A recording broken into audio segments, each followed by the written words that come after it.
जीवन की यात्रा। नमस्कार दोस्तों, आप सभी का आपके अपने YouTube चैनल पे स्वागत है।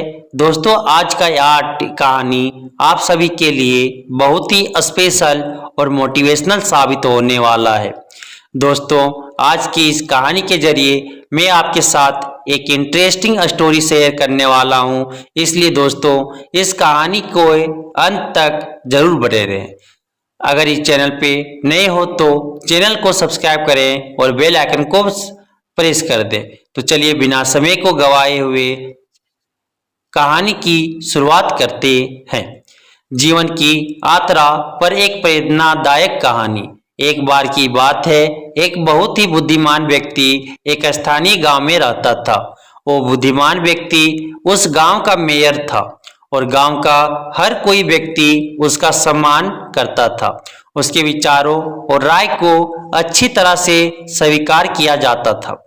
कई लोग सलाह देने के लिए उसके पास आते थे, लेकिन उसका बेटा हालांकि बहुत आलसी था। सोने और अपने दोस्तों के साथ समय बिताने में अपना समय बर्बाद करता था। किसी की भी सलाह या धमकी का उसके ऊपर कोई भी असर नहीं पड़ता था। वो बिल्कुल भी नहीं बदला और साल बीतते गए और समय के साथ साथ उस बुद्धिमान व्यक्ति की जवानी भी खत्म होती जा रही थी। जैसे जैसे वो बूढ़ा होता चला गया, वो अपने बेटे के भविष्य के बारे में सोचकर चिंतित होने लगा। फिर उसे याद आया कि उसे अपने बेटे को कुछ देना होगा ताकि भविष्य में वो अपने परिवार का ध्यान रख सके। उसके बाद उस बुद्धिमान व्यक्ति ने एक दिन अपने बेटे को बुलाया और कहा कि मैं चाहता हूं कि तुम जिम्मेदारियां लेना सीखो और इस जीवन को समझो, और मैं चाहता हूं कि तुम अपने जीवन के रियल पर्पज को ढूंढो, और जब तुम उसे ढूंढ लोगे तो उसे तुम हमेशा याद रखो। तब तुम सदैव खुशी और आनंद से भरा जीवन भी जी सकोगे। फिर उसके बाद उन्होंने अपने बेटे को एक बैग सौंपा। जब बेटे ने उस बैग को खोला तो उसमें 4 जोड़ी कपड़े, हर सीजन के लिए एक, और कुछ खाने के लिए चीजें और थोड़े बहुत पैसे थे। और उसके साथ एक नक्शा भी था जिसे देखकर वो हैरान हो गया। फिर उसके पिता ने उसे कहा कि मैं चाहता हूं कि तुम एक खजाना ढूंढो, और मैंने उस जगह का एक नक्शा भी तैयार किया हुआ है जहां खजाना छिपा हुआ है। तुम्हें उसे ढूंढकर मुझ तक लाकर देना होगा। उसके बेटे को यह विचार बहुत पसंद आया और उसने यह सोचा कि उसके पिता के पास उसके लिए एक अच्छा आइडिया है। इसीलिए अगले ही दिन वो लड़का खजाने को ढूंढने की यात्रा पर निकल पड़ा। उसे वास्तव में बहुत दूर सीमाओं, जंगलों और पहाड़ों की यात्रा करनी थी। जब उसने यात्रा की तो दिन हफ्तों में बदल गए और हफ्ते महीनों में बदल गए। इस दौरान वो बहुत से लोगों से मिला और कुछ लोगों से उसे खाने की मदद मिली तो कुछ के पास आश्रय। वो उन लुटेरों से भी मिला जिन्होंने उसे लूटने की कोशिश भी की, और जो लोग उसे धोखा देने का प्रयास करते थे उसे अपनी यात्रा में उसे ह्यूमैनिटी का सबसे अच्छा और बुरा अनुभव मिला। धीरे धीरे मौसम बदल गया और जब मौसम खराब हुआ तो वो उस दिन रुक गया और मौसम साफ होने पर अपनी यात्रा को फिर से शुरू की। आखिरकार 12 महीनों की यात्रा करने के बाद वो अपनी डेस्टिनेशन पर पहुंच गया, और वो एक पहाड़ की चोटी थी। नक्शे में यह दिखाया गया था कि खजाना एक सुनहरे रंग के पेड़ के नीचे रखा गया है, और जब उसे वो पेड़ दिख गया तो उसने उस पेड़ के नीचे खोदना शुरू किया। लेकिन 2 दिन खोदने के बाद भी उसे वहां पर कुछ भी नहीं मिला।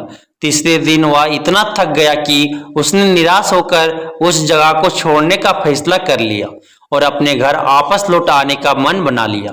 जब वो वापस अपने घर जा रहा था तब रास्ते में उसने उसी बदलती लैंडस्केप और सीजन का अनुभव किया, और इस बार हालांकि वो खिलने वाली फूलों और पेड़ों में नाचने वाली पक्षियों का आनंद लेने के लिए रुक गया। उसके साथ ही उसने केवल सूर्यास्त देखने के लिए अलग अलग स्थानों पर रुक भी गया। उसे पहाड़ की चोटी पर पहुंचने के लिए 12 महीने का समय लगा और फिर से घर लौट में भी 12 महीने का समय लगा। जो भोजन उसने अपने साथ रखा हुआ था वो केवल कुछ ही महीनों तक चला। अब उसे अपने खाने पीने और रहने की व्यवस्था करना सीखना था और उसके साथ ही उसे जंगली जानवरों से खुद की रक्षा करना भी सीखना था। और उसने यह सीखा भी घर लौटते वक्त वो उन लोगों से मिला जिन्होंने उसे पहले मदद की हुई थी और इस बार वो उनके साथ कुछ दिन रहा भी। और अंत में जब वो लड़का अपने घर पहुंचा तब उसे यह एहसास हुआ कि उसे घर से गए 2 साल हो गए। उसके बाद वो लड़का सीधे अपने पिता के कमरे में गया। जब उसके पिता ने यह देखा कि लड़का बहुत दिनों के बाद घर लौट आया है तो पिताजी तुरंत खड़े हुए और अपने बेटे को गले लगाया और पूछा कि तो यात्रा कैसी रही मेरे बेटे, क्या तुम्हें वह खजाना मिल गया? यात्रा तो बहुत ही पैसिनेट रही, लेकिन मुझे माफ कीजिएगा, मैं खजाना नहीं ढूंढ पाया क्योंकि किसी ने मेरे वहां पर पहुंचने से पहले ही खजाने को निकाल लिया। यह सुनकर पिता को आश्चर्य हुआ पर वे बेटे पर क्रोधित नहीं हुए। फिर उस बेटे ने अपने पिता से क्षमा मांगी कि मैं खजाना लाने में असफल रहा। फिर पिता ने मुस्कुराकर कहा कि वहां पर ऐसा कोई खजाना था ही नहीं। यह सुनकर बेटा क्रोधित तो नहीं हुआ लेकिन बहुत हैरान था। बेटे ने कहा कि तो फिर आपने मुझे उसे ढूंढने के लिए क्यों भेजा? पिता ने फिर कहा कि मैं तुम्हें निश्चित रूप से बताऊंगा मैंने तुम्हें वहां पर क्यों भेजा, लेकिन उससे पहले तुम मुझे यह बताओ कि उस स्थान पर तुम्हारी यात्रा कैसी रही और क्या तुमने उसका आनंद लिया? फिर बेटे ने कहा कि निश्चित रूप से नहीं पिताजी, बोले क्योंकि मेरे पास समय नहीं था और मैं चिंतित था कि कोई और व्यक्ति मुझसे पहले उस खजाने को निकाल कर ले ना जाए, इसीलिए मैं उस पहाड़ की चोटी पर पहुंचने की जल्दी में था।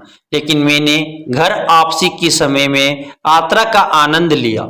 मैंने कई दोस्त बनाए और हर दिन चमत्कार देखा। मैंने कई सारी विन स्किल्स और आर्ट ऑफ सर्वाइवल सीखी। इन सभी सीखों ने मेरी खजाना ना ढूंढ पाने के दर्द को भुला दिया। पिता ये सुनकर बहुत खुश हुए और अपने बेटे से कहा कि बिल्कुल मेरे बेटे, मैं चाहता था कि तुम एक लक्ष्य के साथ अपना जीवन व्यतीत करो, लेकिन अगर तुम अपने लक्ष्य पर ज्यादा ही फोकस्ड रहोगे तो तुम इस जीवन के रियल खजाने को खो दोगे। सच्चाई तो यह है कि जीवन का कोई लक्ष्य नहीं है बल्कि जीवन एक यात्रा है और वो ये चाहती है कि तुम उसको अनुभव करो। दोस्तों, बस ये याद रखो कि जब आप अपने सपनों का पीछा करते रहते हो तब उस यात्रा का आनंद लेना बिल्कुल भी ना भूलें। आप सफल भी हो सकते हैं और असफल भी हो सकते हैं, लेकिन सबसे बड़ी सीख इसकी यात्रा में है। हर दिन अच्छा होना और हर दिन दूसरों की मदद करना और हर दिन खुश रहना, यही जीवन का असली लक्ष्य होना चाहिए और कुछ मायने नहीं रखता है। यही सीख हमें इस कहानी से सीखने को मिलती है। उम्मीद है आपको आज की यह कहानी पसंद आई होगी। दोस्तों, अगर आपको यह कहानी पसंद आई होगी और आपके लिए उपयोगी साबित हुई होगी तो अपने दोस्तों के साथ अवश्य शेयर करना बिल्कुल भी ना भूलें। उसके साथ ही ऐसे ही इंटरेस्टिंग कहानियों को सुनने के लिए हमारे चैनल को अवश्य सब्सक्राइब कर दें। आपका बहुमूल्य समय देने के लिए हमें देने के लिए दिल से धन्यवाद। Thank you.